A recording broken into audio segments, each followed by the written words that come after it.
बहुत से लोगों के घरों में बड़े ऐसे बुजुर्ग हैं जिनके पैरों में आप देखते होंगे कि उनको दर्द रहता है। वो हमेशा आपसे शिकायत करते होंगे कि हमें पैरों में दर्द हो रहा है, हमारी नसें फूल रही है, हमसे चला नहीं जा रहा, सीढ़ियाँ उतरी नहीं जाती, चढ़ी नहीं जाती और सहारा ले लेके वो जो है चलते हैं।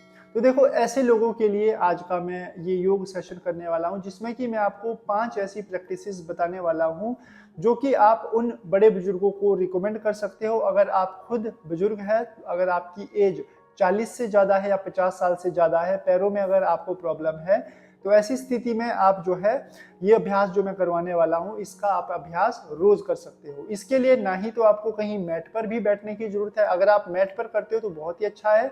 और अगर आपको चलने फिरने में थोड़ी प्रॉब्लम है तो आप जो है सुबह उठते ही बिस्तर पर भी इसका अभ्यास कर सकते हो।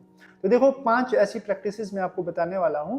तो सबसे पहली जो प्रैक्टिस है, उस प्रैक्टिस को करने के लिए सबसे पहले तो आपको जो है आ जाना है इस तरह की पोजीशन में। दोनों पैरों को सामने की तरफ आपको फैला लेना है, हाथों को आपको पीछे रखना है इस तरह से। हाथ पीछे रखे, पैरों को सामने। उसके बाद सबसे पहला जो अभ्यास आप करेंगे वो है हमारा एंकल बेंडिंग। 10 से 15 बार आपको अपनी एंकल को सामने की तरफ और फिर पीछे की तरफ इस तरह से आपको अपनी एंकल को खींचना है, सामने की तरफ और पीछे की तरफ, सामने की तरफ, पीछे की तरफ, लगभग 15 से 20 बार इस तरह से फॉरवर्ड बैकवर्ड, फॉरवर्ड बैकवर्ड। जब आप इस तरह से इसे आगे की तरफ खींचोगे तो आप देखोगे पूरे पैरों में प्रेशर आपको फील होगा, और जब आप पीछे खींचोगे फिर भी आपको आपकी काफ मसल्स पे बहुत ज़्यादा प्रेशर फील होगा। इस तरह से आपको फॉरवर्ड बैकवर्ड, फॉरवर्ड बैकवर्ड, इस तरह से कंटिन्यूसली 15 से 20 बार अभ्यास करना है। उसके बाद जब ये अभ्यास कंप्लीट आपका हो जाए, अपनी उंगलियों को थोड़ा सा स्ट्रेच करेंगे ऐसे 5 से 10 बार, और उसके बाद आपको क्या करना है, रोटेशन करनी है 10 बार, कम से कम 10 बार एंकल रोटेशन का अभ्यास आपको करना है ये। और सांसें नॉर्मल रहेगी, नॉर्मल ब्रीदिंग के साथ आपको अभ्यास करना है। और जब आप ये अभ्यास करें तो कोशिश करें कि आप जो सांस ले वो अपने नाक के द्वारा ही ले, नाक के द्वारा ही सांस को छोड़े। लगभग 10 बार क्लॉकवाइज सीधी दिशा में और 10 बार एंटी क्लॉकवाइज उल्टी दिशा में। जैसे घड़ी की सुइयां घूमती है ना, क्लॉकवाइज सीधी, 10 बार सीधी तरह से घुमाना है और 10 बार उल्टी तरह से। तो इस तरह से जब आप इसे घुमाएंगे तो आप देखोगे कि आपके एंकल जॉइंट में काफ़ी फ्लेक्सिबिलिटी आएगी। जितने भी नसें नाड़ियां हैं उन तक अच्छे से ब्लड फ्लो भी इससे आपका अच्छा होता है आपके पैरों का। ठीक है, ये कंप्लीट होने के बाद हम करेंगे नी बेंडिंग का अभ्यास। तो नी बेंडिंग का अभ्यास करने के लिए अपने लेफ्ट लेग को, आपका जो बायां पैर है उसको आपको पीछे लाना है, और उसके बाद अपने हाथों के द्वारा यहाँ पर आपको पकड़ लेना है इस तरह से, अपनी मसल्स के नीचे, अपनी हैमस्ट्रिंग के पीछे पकड़ना है। उसके बाद अपने पैर को सांस भरते हुए, इनहेल, सांस भरते हुए पैर को सीधा करने की कोशिश करना है। जितना ऊपर ले जा सके उतना अच्छा है, बट अगर ज़्यादा ऊपर नहीं जा रहा तो बस यहाँ तक आपको सीधा करना है, सामने सीधा और फिर वापस पीछे, सामने सीधा सांस भरते हुए और सांस छोड़ते हुए वापस पीछे, सांस भरते हुए सामने, सांस छोड़ते हुए पीछे, सांस भरते हुए सामने, सांस छोड़ते हुए पीछे, सांस भरते हुए सामने और सांस छोड़ते हुए पीछे। ठीक है, लगभग 10 बार इसका आपको अभ्यास करते रहना है, 10 बार सामने और 10 बार पीछे।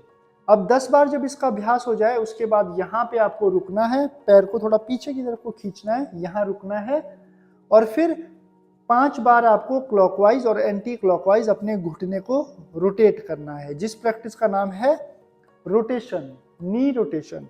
तो लगभग 10 बार आपको घड़ी की दिशा में इसको घुमाना है, पहले 10 बार इस तरह से, सांस भरते हुए पैर ऊपर और सांस छोड़ते हुए नीचे, सांस भरते हुए पैर ऊपर, सांस छोड़ते हुए नीचे, सांस भरते हुए ऊपर और सांस छोड़ते हुए नीचे।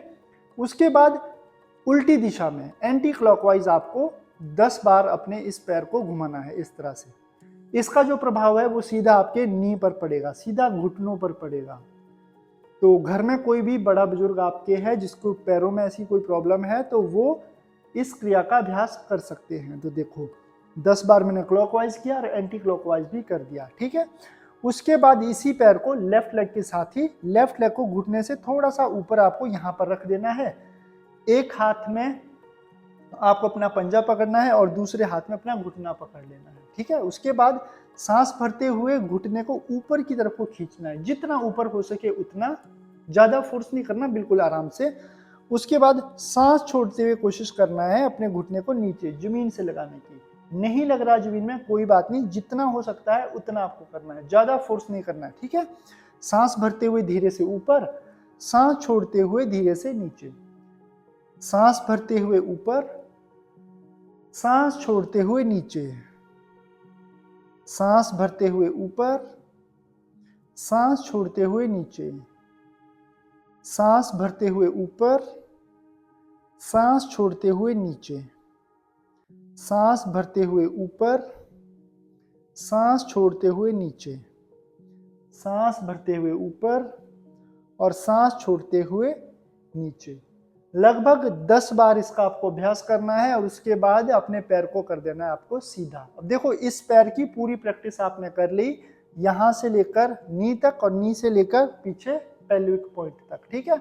अब सेम ये अभ्यास करना है आपको राइट पैर के साथ। तो राइट पैर को फोल्ड कर दीजिए, होल्ड कर लेना है आपको पहले यहां से, सांस भरते हुए पैर को सीधा कर लें और सांस छोड़ते हुए पैर को वापस ले आए। 10 बार करेंगे। सांस भरते ऊपर, सांस छोड़ते हुए वापस नीचे, सांस भरते हुए ऊपर, सांस छोड़ते हुए वापस नीचे, सांस लीजिए, सांस छोड़िए, सांस लीजिए, सांस छोड़िए, सांस लीजिए आप, सांस छोड़िए, सांस लीजिए, सांस छोड़िए, सांस लीजिए और सांस छोड़ दीजिए। लगभग 10 बार इसका अभ्यास करने के बाद सांस भरते हुए पैर को पहले तो बेंड करके यहाँ पे होल्ड करेंगे। उसके बाद 10 बार क्लॉकवाइज और 10 बार एंटी क्लॉकवाइज। सांस भरते हुए पैर ऊपर और सांस छोड़ते हुए नीचे। कोशिश करना है सामने जीरो बनाने की, ठीक है। सांस भरते हुए ऊपर, सांस छोड़ते हुए नीचे, सांस भरते हुए ऊपर, सांस छोड़ते हुए नीचे, सांस भरते हुए ऊपर नीचे। अब बिल्कुल आराम से कोशिश करना है, आराम से इसका अभ्यास करने की, बहुत जल्दबाजी नहीं करनी है। 10 बार कंप्लीट होने के बाद दूसरी तरफ से 1 2, सांस भरते ऊपर 3, exhale, breathe in 4 5, very good. Anti clockwise देखो इस तरह से करेंगे, 6 7 8 9 और 10। 10 बार इस तरह से अभ्यास करने के बाद अपने पैर को घुटने के ऊपर आपको रखना है। इस तरह से कोशिश करनी है। अगर घुटने के ऊपर नहीं रहता है तो यहाँ पे रख देना नीचे, ठीक है। पर कोशिश करना घुटनों के ऊपर से पैर को रखने की। उसके बाद सांस भरते हुए पैर ऊपर और सांस छोड़ते हुए नीचे, सांस भरते हुए ऊपर, सांस छोड़ते हुए नीचे, सांस भरते हुए ऊपर, सांस छोड़ते हुए नीचे, सांस भरते हुए ऊपर और सांस छोड़ते हुए नीचे। Breathe in, breathe out, breathe in, breathe out, breathe in, breathe out. जब आप इसका अभ्यास करोगे तो देखोगे इसका प्रभाव जो है आपको यहाँ पर पड़ेगा। जो आपकी पेल्विक रेंज है, हिप एरिया जो है, इस पर इसका प्रभाव देखने को मिलेगा। तो कंप्लीट प्रैक्टिस होने के बाद अपने पैरों को सामने की तरफ आपको इस तरह से फैला देना है और अपने पैरों को इस तरह से शेक करना है, ठीक है। इस तरह से जब शेक करेंगे, देखो पूरी प्रैक्टिस हमने कर ली, और जब आप ये अभ्यास करेंगे तो आपके पूरे पैरों में अच्छा ब्लड सर्कुलेशन होगा। उसके बाद पूरे प्रैक्टिस के बाद कोशिश करनी है अपने दोनों पैरों को एक साथ मिलाने की। जितना क्लोज हो सके, जितना नजदीक हो सके उतना इन दोनों पैरों को मिलाइए। और उसके बाद जो है आपको अभ्यास करना है बटरफ्लाई स्ट्रेच का, बद्धकोण आसन का। होल्ड करेंगे यहाँ पे, धीरे धीरे पैरों को ऊपर नीचे, इस तरह से करना है आपको। ऊपर नीचे, ऊपर नीचे, ऊपर नीचे। लगभग 15 से 20 बार, 15 से 20 बार इस तरह से अपने पैरों को घुमाना है। Up down, up down, up down, up down. पूरा कंप्लीट होने के बाद आप जो है अपने पैरों को सामने फैला सकते हो। तो इस तरह से ये 5 मैंने ऐसी छोटी छोटी सूक्ष्म यौगिक क्रियाएं बताई जो कि आपके पैरों के लिए बहुत ही इफेक्टिव होगी। ये थी मेरी आज की प्रैक्टिस जिसमें हमने अभ्यास किया एक ऐसी प्रैक्टिस का जो कि आपके पैरों को दर्द को दूर करने में बहुत मदद करेगी। तो अगर आपका इस प्रैक्टिस से रिलेटेड कोई भी क्वेश्चन है, कोई भी आपको आपकी फीडबैक है, तो प्लीज़ कमेंट में आप जरूर बताइएगा। उससे रिलेटेड कुछ भी क्वेरी होगी तो मैं उस पर आपके लिए वीडियो जरूर बनाऊंगा। तो होप आपको ये वीडियो पसंद आई होगी। वीडियो पसंद आई हो तो उन लोगों तक इन वीडियो को जरूर शेयर कीजिएगा जिन लोगों के पैरों में इस तरह की कोई भी प्रॉब्लम है, वेरिकोन्स की प्रॉब्लम है। तो चलो, ये थी मेरी आज की वीडियो। मिलते हैं नेक्स्ट वीडियो में नेक्स्ट टॉपिक के साथ। तब तक के लिए नमस्कार।